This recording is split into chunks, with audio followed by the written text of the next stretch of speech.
Well, John, when he said, I'm your companion, if you look at verse 9, and I'll read it to you again, it says, to John, I, John, both your brother and companion in tribulation. You know what he was saying? I'm facing what you're facing.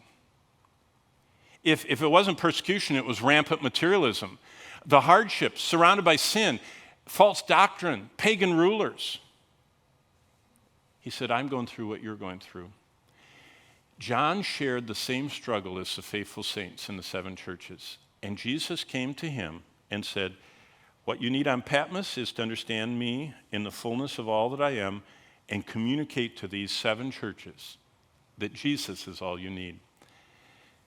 The bottom line is it's never been easy to follow Jesus. Never. Now, when I started in school, I went to Michigan State University. That is not Word of Life Bible Institute. At Michigan State University had 50,000 students. When I checked into my dorm, there was a necktie on the doorknob. A necktie? Do you even know what a necktie is? It's kind of like a noose that men put around their necks, different colors, and they wear them when they dress up. I didn't know what a necktie on your dorm room door meant. What it means is that the other boy that lived in my room had his girlfriend in the room in his bunk bed with him, and they were busy. That's what a necktie on the doorknob means. It means we're using this room for sexual activity. Well, I didn't know. I just walked right in my dorm, dragging my suitcase. Welcome to Michigan State University. That was the beginning of my career there. So I backed out and went to the men's room. Thankfully, back then they had men's bathrooms and women's bathrooms. And I went to the men's room, pulling my suitcase. I was quite embarrassed.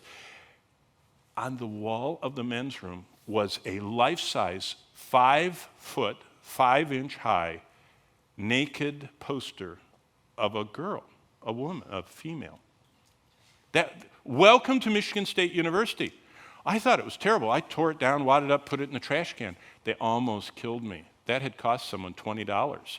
And they searched the dorm until they found out who destroyed our pinup girl.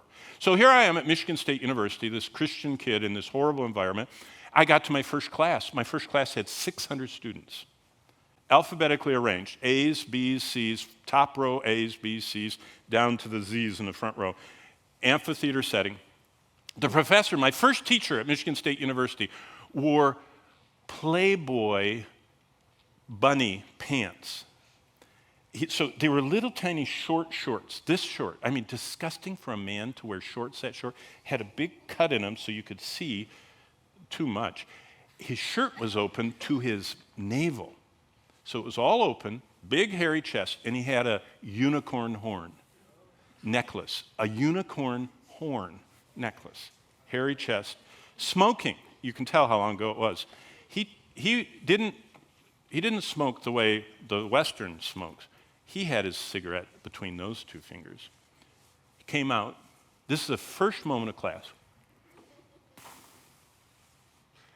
And he flicked his cigarette on the floor, went like this, and he said, my goal in this class, which is English literature, is to teach all of you that the Bible is mythology.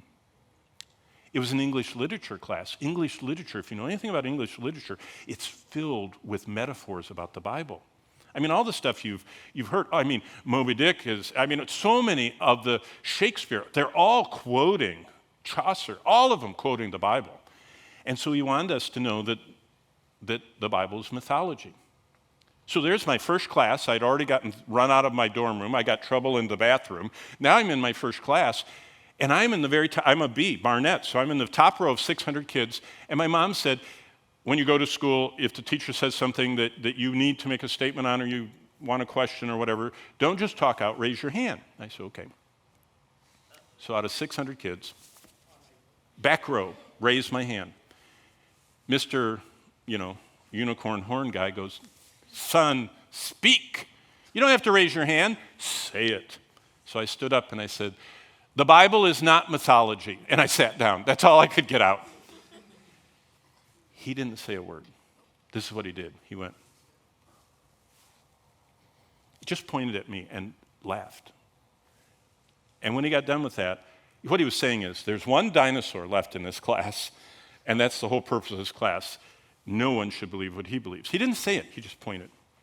As soon as the class was over, 50 minutes later, at least 50 kids, you should have seen them. They went totally uphill in the amphitheater up to me, and they said, we're Christians too. Do you want to start a Bible study or something? We're scared to death. We didn't know what to say. Thanks for standing up. And we started a Navigator Bible study at Michigan State University and memorized scripture, taught them how to witness, told them to stand up.